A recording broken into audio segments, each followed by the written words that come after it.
For years, Turkey was a primary source of frustration for its European and NATO neighbors.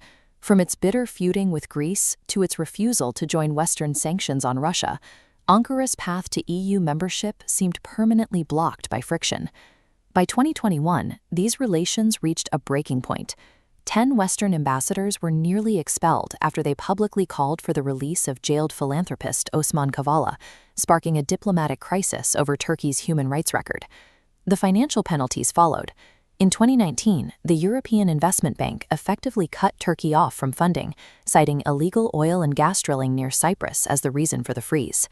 Yet today, the tone has shifted completely.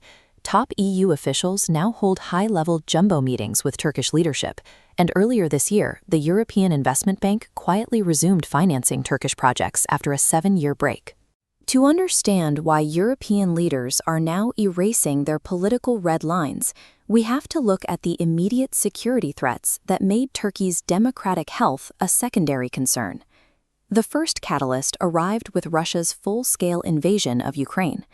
This forced the EU to rapidly abandon its reliance on Russian fossil fuels and reinvest in a long-dormant defense strategy. The urgency intensified with the prospect of Donald Trump returning to the White House.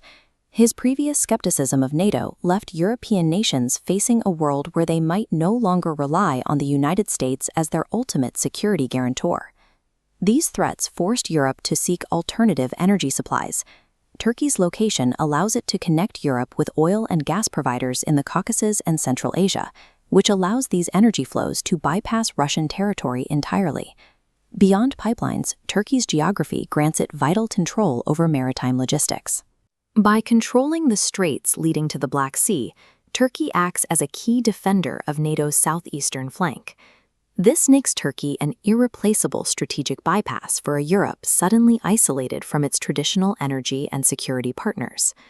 Defense is the next pillar of the relationship. Turkey maintains the second-largest military in NATO after the United States, providing a level of conventional mass that few European nations can match. Ankara has also spent years building a domestic defense industry, most notably with the world-leading drone manufacturer Baykar and their TB2 aircraft. These systems have already proven their effectiveness in active combat zones across Ukraine, the Middle East, and Africa. Seeking to tap into this industrial base, European firms are signing major deals. Italy's Leonardo and France's Safran have entered partnerships with Turkish firms, while Turkey has already exported advanced systems to Poland and Romania. This integration is now seen as essential for future security. European leaders currently view Turkish involvement as a prerequisite for any peacekeeping deployments in a post-war Ukraine or a mission in Lebanon. Through these agreements, the EU is securing a heavily armed partner to stabilize its volatile southeastern borders. There is, of course, an elephant in the room. This reinvigorated relationship is being bought with Europe's relative silence on President Erdogan's political crackdown at home. In the last 2 years, Erdogan has intensified his campaign to neutralize the opposition party, the CHP, after they won the popular vote in the 2024 Turkish local elections. The popular mayor of Istanbul, Ekrem İmamoğlu, who is seen as Erdogan's primary rival, is currently in jail facing corruption charges that many observers view as politically motivated. The sweep ahead of the recent NATO summit was even broader, including the arrests of several journalists and over 100 anti-NATO protesters, further chilling public life in Turkey. Despite these moves, Western capitals have offered little more than platitudes. They have signaled that for now, Turkey's value in energy and defense outweighs their concern for the health of its democracy.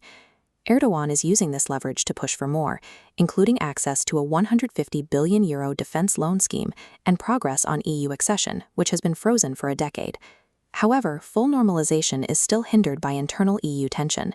Greece and Cyprus continue to use their membership to block closer ties, citing unresolved maritime claims and the ongoing split of Cyprus. This forces European leadership into a balancing act, treating Turkey as a transactional vendor for security and energy, rather than an ideological partner. In an increasingly unpredictable world, Europe has made a calculation.